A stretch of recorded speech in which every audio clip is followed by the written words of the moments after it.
Walter Crozier had never felt so close to death.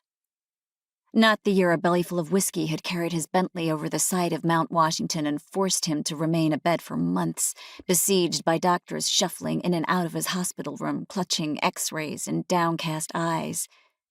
Not the year before that, when some penniless fool who'd gambled away his entire life savings had broken into his home in search of vengeance. Not even when the avant-garde board of directors decided they'd grown tired of his antics and hired a sex worker to orchestrate his demise. The memory of that last one brought a smile to his face. He'd had his fun, then held her down and forced her to drink the very scotch she'd laced before making his escape.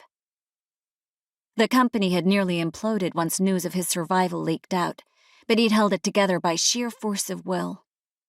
A matching bottle had been delivered to each board member's home, along with a handwritten note inviting them to attend an emergency meeting the following day to discuss the company's new direction going forward.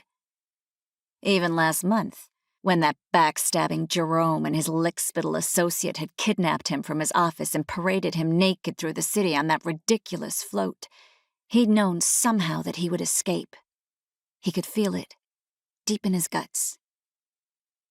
But he didn't feel that way now. The lights of Beacon Hill gleamed low, and the historic brownstones and red brick apartments that enfolded the city's wealthy elite loomed over him, peering down with thoughtless, uncaring eyes.